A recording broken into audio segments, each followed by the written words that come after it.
Hey, what's up? I'm back again. Well, I'm making another video. Not really soon. I haven't been able to make one this weekend for obvious reasons. And once again, I have the TV on illuminating my face, and I'm trying another light. It just might help me out a little. Okay, and if this works out well, this might be a new pattern of me making videos with this light. I wish I'd tried it sooner. But what I'd like to talk about today is how close we are to Christmas, first of all, and how the weather outside is finally frightful. You know, I hate it when you have a warm spell. I would just like to say that we are getting really close to Christmas. We're the 13th, unfortunately, but at least it isn't Friday. And so that means that we have less than 12 days until Christmas, like the song. So basically, within 12 days, we'll have Christmas. And really, I'm going to my mom's house on Thursday, I'm pretty sure. So what I need to be doing right now is packing and preparing to go to my mom's house. And I did glue my little elf's hat. Remember, it had fallen off? Well, I put some Mod Podge right there all around her head, and I held it on with a rubber band for it to dry. And the little boy elf is already in a box, which I intend to package and give to my mom, whether she wants them or not. I'd rather them be at her house. I would just sleep so much better at night knowing that my two little elves were at her house.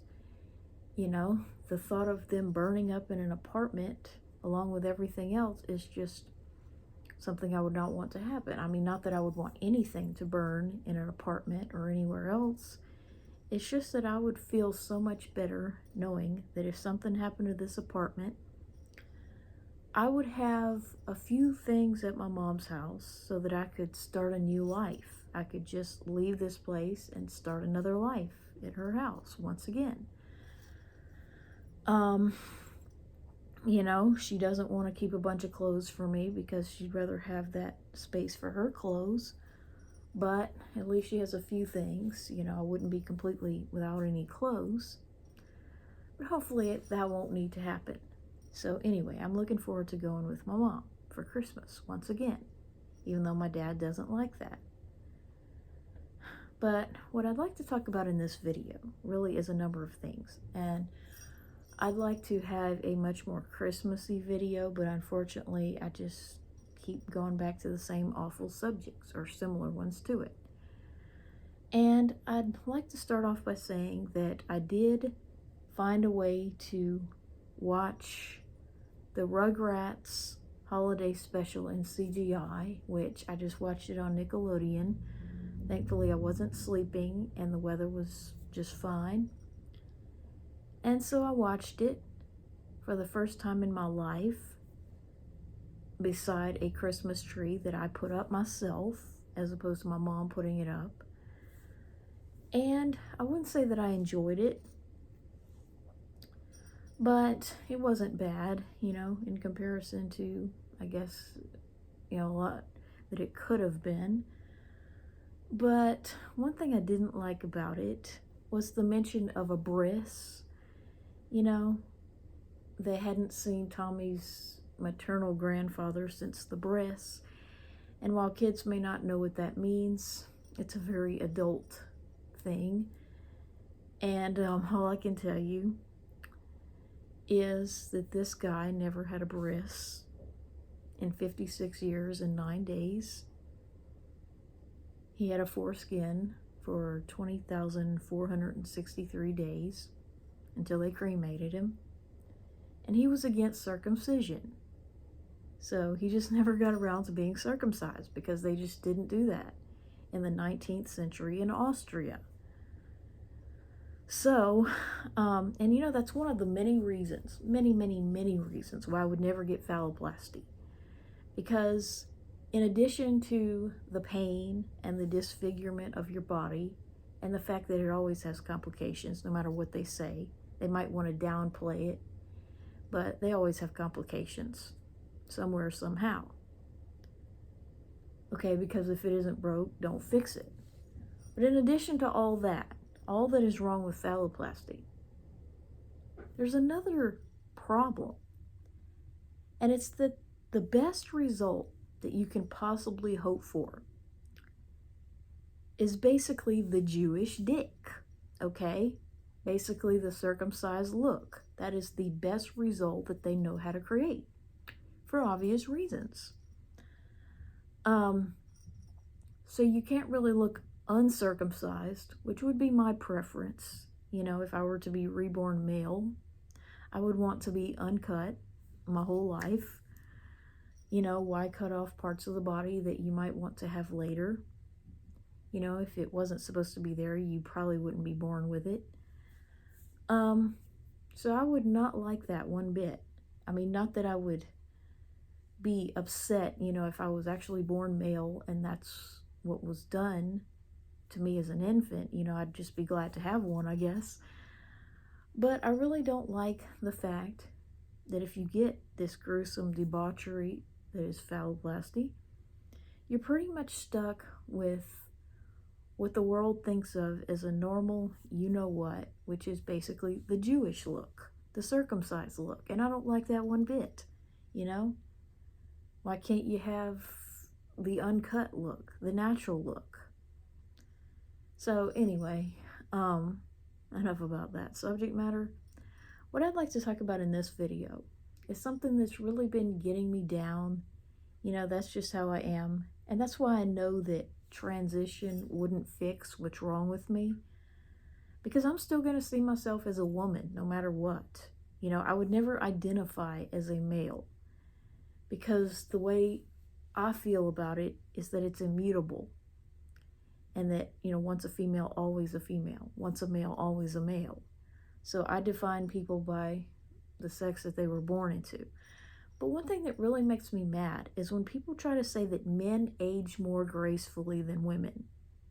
Because I have never found that to be the case. You know, that is strictly from the perspective of the male.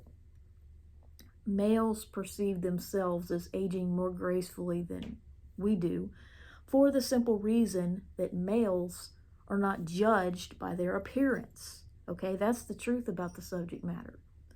Males are not judged based on their appearance. That's why they seem to age more gracefully. Because of the fact that they never had to look good, so to speak, in the first place. You know, they were always allowed to be scruffy and dirty and ugly and disgusting in many ways, and they were accepted. And so when a woman looks at an older guy, you know, especially one that takes care of himself in any way, shape, or form, you know, as in he takes a shower pretty much every day and shaves. You know, when a woman looks at an older guy, she doesn't see him as ugly, you know, even though they lose their hair in many cases, especially white men, and that's another reason I'm not on testosterone. But, you know, when men look at an older woman, you know, they see infertility, basically. And in my case, I don't have a uterus anymore. And so I can't have a baby whatsoever. So they see us as worthless because we can't have a baby. You know, we can't do what they, I guess, instinctively want us to do. And that's why I can't stand them. But when a woman sees an older guy, you know, if he's rich and powerful, that's what she sees. You know what I'm saying? They say power is the ultimate aphrodisiac. And so that's why you have all these actors that can be in their 60s, but the leading female role is always someone in her 20s or 30s. So it's all a matter of perception. You know, the same reason women are expected to wear makeup. And if they don't, well, we're seen as unattractive. You know, but I look at myself and I really wish I could make videos without my glasses. This is how I would much prefer to be making videos. But for my safety, I have to wear them, whether I like it or not. But I see myself as a very youthful looking 38-year-old. I don't see an old lady or an old hag. Now, hopefully that won't change, but my skin is still very soft and I don't see a bunch of wrinkles. And I stay out of the sunlight, So I really don't see that changing very rapidly anytime soon. And yes, I'm getting a few gray hairs, but eventually I'll try to change that by dyeing it. And that's one thing men don't do either. They don't dye their hair when it goes gray. And they don't wear a toupee most of the time when they go bald. Okay, they just want people to accept them on an as-is basis, but yet they say these things about women, that we don't age gracefully or, which I have not found to be the case. I think my mom looks a lot better than my dad for her age. So that really makes me mad. This idea that women are only valuable or beautiful so long as they can have a baby, which in my case, I've been unable to do that for 5 years. Praise God. And I've never wanted to have a baby in the first place, even when I could. So, judging women only by their ability to breed or their affability, which I'm not going to say the word that I mean by that. They're only valued for that one thing, whereas men are valued, for whatever they can provide. And a lot of times, you see, men don't value looks because the younger they are, the less time they've had to be successful. And so, women don't really care so much about looks. But in my case, I personally do not see males as good looking. I don't think they're handsome whatsoever. And a lot of it is because of what they do more than anything to women, and don't think anything of it. They want to keep us oppressed because it benefits them. But I'm not attracted to the male gender whatsoever. But I believe that the turning point for men is puberty. Whereas if there's a turning point for women, it's menopause, which I'm going through. And, I made a video called Female Neoteny, where I talk about how women, are more or less the same before, during, and after puberty. But men have the bigger changes at puberty. And from my perspective, I think that a boy will never again be as cute. See, I'm using this elf as a demonstration. A boy will never again be as cute as he was before puberty. So, what I believe is that the year a boy's voice changes is pretty much the year his looks go downhill. So if he's an early bloomer and he changes at 12 or 13, then 11 or 12 is when he's cute. If they're like Justin Bieber and they change at 16 or 17, well, I guess 15 and 16 is when they're cute. If the voice changes in the 9th grade, then 8th grade is their last year to be cute.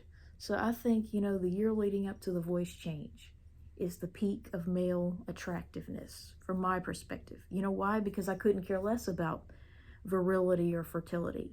If I had a choice between a guy with 2 balls or a guy with 1, aka the 1-ball wonder, I would pick the guy with 1 because he's half as likely to get you pregnant, theoretically. But in my case, I don't have to worry about that anymore. So I guess all guys are the same now. Words cannot convey the relief that I felt, just to wake up no longer able to get pregnant, no longer an impregnable being, And I felt so much relief that I just couldn't force myself to care about much of anything anymore. I wish I could have a neat bedroom to the extent that I used to, but it's like I just can't force myself to care anymore because it's almost like they took out my ability to care along with my uterus. So anyway, if I could have a guy with no balls whatsoever, I guess that's what I'd much prefer to have. And, that's why I'm so fascinated with F to M's. Because they can't get you pregnant, no matter how masculine they may become. But I guess I don't need that anymore. I don't need for someone to be F to M or female in order to not get pregnant.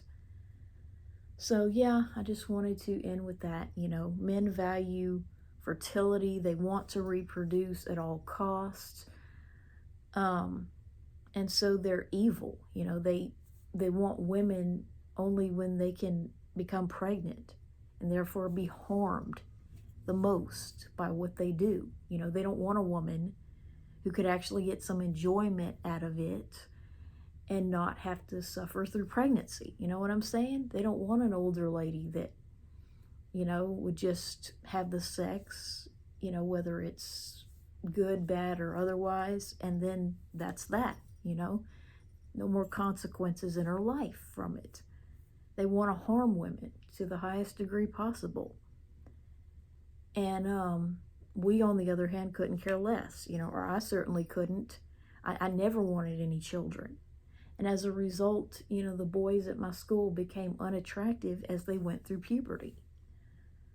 So yeah, it's like, why do you think I have all these boy dolls that I've made out of girl dolls? Why do you think every time there's a little boy doll, it's like I'll do anything that I have to get it somehow?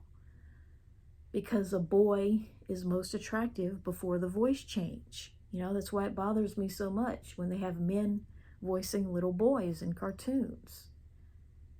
And when they use actors that are clearly not teenagers, like they're 20 some odd, 20 something, and they're playing a teenager. You know, it just really makes me mad. But anyway, so, you know, I'll end with that. You know, it's just not fair that women are only valued for our looks and our affability, so to speak, and our ability to get pregnant, because I've never wanted any such thing. And I can't wait till Christmas. And unfortunately, I may not make another video for the rest of the year, or certainly not before Christmas, because I need to get packing very soon.